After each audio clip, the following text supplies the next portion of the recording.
आयोजक श्री दिगंबर जैन समाज C2A जनकपुरी नई दिल्ली।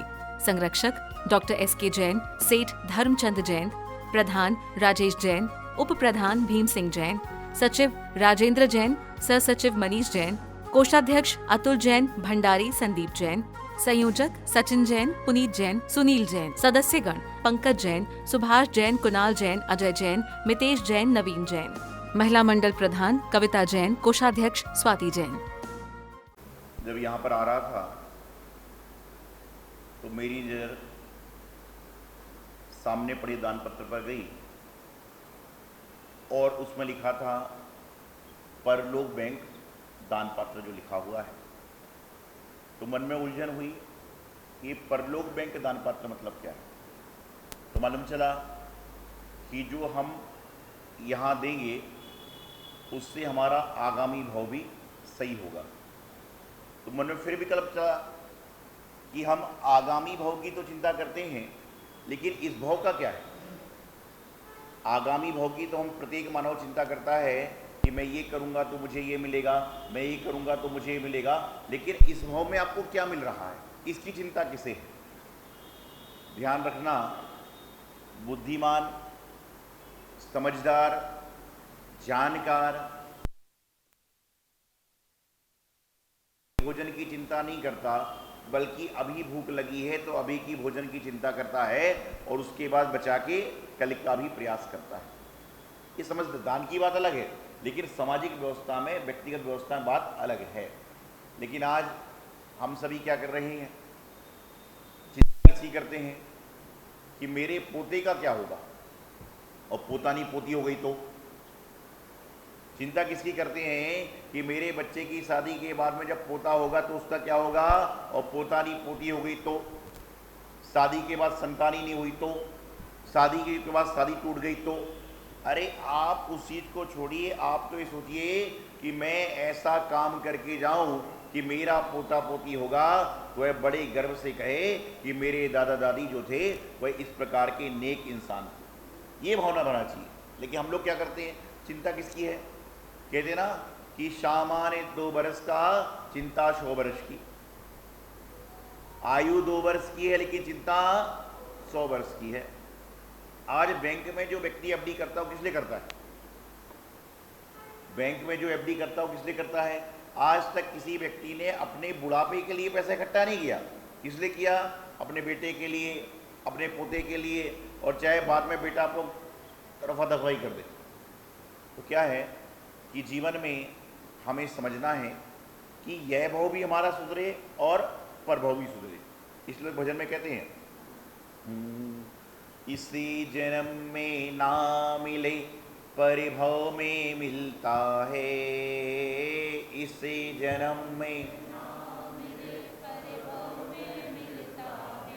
अपनी अपनी करनी का फल सबको मिलता है, अपनी अपनी करनी का फल सबको मिलता है। एक भाई वो है जो तीर्थंकर बनते हैं, एक भाई वो है जो तीर्थंकर बनते हैं, एक भाई वो है जो नरकों में सड़ते हैं, एक भाई वो है जो नरकों में सड़ते हैं। भाई दोनों एक हैं क्या फर्क पड़ता है, भाई दोनों क्या फर्क पड़ता है। अपनी अपनी करनी का फल सबको मिलता है, इसी जन्म में ना मिले परिभव में मिलता है, इसी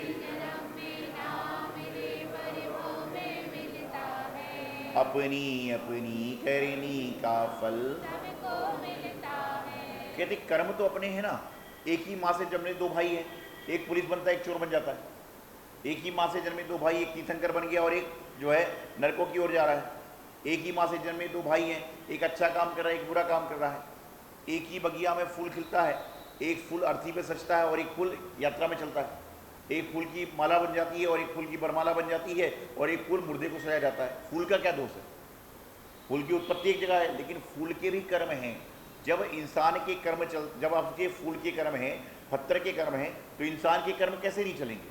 लेकिन आज बस आदमी जब कर्म करता है तो वह फल की चिंता नहीं करता, बल्कि कर्म करता जाता है, और यही उसके जीवन में उसको तकलीफ देने वाली हुआ करती है। मैं हमेशा एक बात कहता हूँ कि आप अपने जीवन में जो कर्म कर रहे हैं उसके बारे में थोड़ा सोचिए कि इसका फल कैसा होगा। जब महिलाएं भोजन बनाती हैं तो भोजन बनाते समय क्या करती हैं, थोड़ा सा चख लेती हैं, लेकिन चखने के बाद कुल्ला करके मुंह साफ करना चाहिए, जूठा मत बनाना चाहिए। तो चखते क्यों हैं, जिससे कोई नमक कम तो नहीं है, मिर्च कम तो नहीं है, क्यों।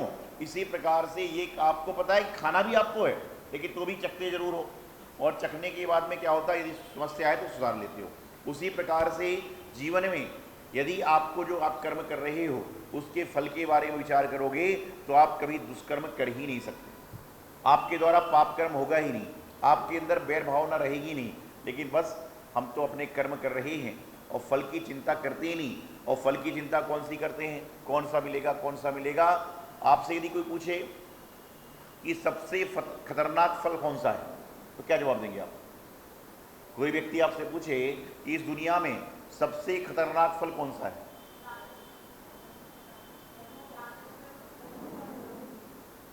एक बार मैंने पूछा कि इस दुनिया में सबसे खतरनाक फल कौन सा है, कोई लालच बोल रहा है, कोई कुछ बोल रहा है। एक छोटा सा बच्चा खड़ा हुआ, बोले परीक्षा फल। क्या है, बोले सबसे खतरनाक फल यदि कोई है तो परीक्षा फल है। लालच का फल तो दो लोग जानते हैं, लेकिन परीक्षा फल जब रिजल्ट आने वाला होता है तो कितने सारे बच्चे टेंशन में होते हैं, कितने सारे बच्चे परेशानी में होते हैं, कितने सारे बच्चे समस्या से ग्रसित होते हैं। तो सबसे ज़्यादा जो कड़वा फल कौन सा है, परीक्षा फल है। तो उसके ज़्यादा बहुत टेंशन में आदमी चलता है। तो मैं बात यहाँ पे, तो हर्ष की बात है, बात चल रही थी फल की, कि हम जैसा कर्म करते हैं, कहते हैं जैसे बोओगे आप बीज वैसे ही मिलेगा आपको फल। आम खाने वाले यदि बबूल का पेड़ बोएंगे तो कभी आम नहीं मिलेगा, बबूल ही मिलेगा। हाँ, इतना जरूर है कि तुम्हारे पड़ोसी ने यदि आम का फल बोया, बीज बोया है, तो तुम्हें कभी कभार एक आध फल मिल जाएगा खाने को। ऐसे ही हुआ, एक व्यक्ति आम के बीज लेकर जा रहा था, रस्ते में सत्संग चल रहा था, ऐसे आप बैठे सत्संग में, तो ऐसे ही हम बोल रहे थे, महाराज बोल रहे थे कि बोले आम का फल लगाने वाला बड़ा पुण्यशाली होता है, खुद भी आम खाता है और दूसरे पड़ोसी के घर में भी झाड़ की छाया जाती है, फल मिलता है। वह वापिस दुकान पर गया, बोले मुझे बबूल के बीज दो। बोले क्यों भाई, क्या हुआ। बोले बस मुझे तो बबूल के बीज दो। उसने दे दिए। दुकानदार क्या है, बोले क्यों। बोले मेरा पड़ोसी मेरा दुश्मन है, मेरा पड़ोसी मेरे से बैर रखता है, मैं उसको आम का फल क्या, आम की गुठली भी नहीं दूंगा, मैं तो कांटे के पेड़ लगाऊंगा और उसके घर में कांटे ही काटे जाएंगे।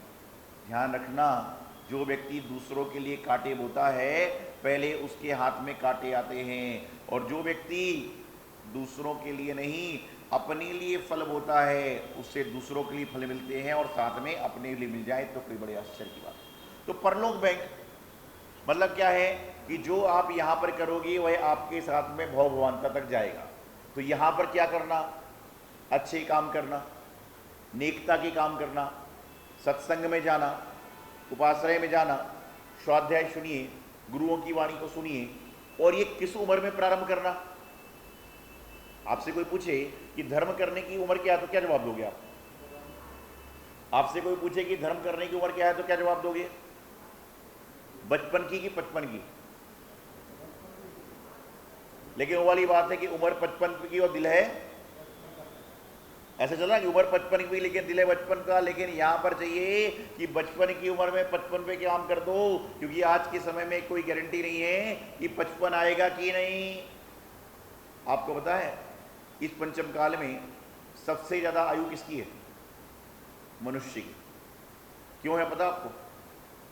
जब बहुत साल पहले, बहुत वर्षों पहले, बहुत इतिहास पहले जब आयु का बंटवारा हो रहा था तो कहते परमात्मा आयु बांट रहे थे, उन्होंने सबको आयु बराबर बराबर दे दी, 50-50 साल मान ली।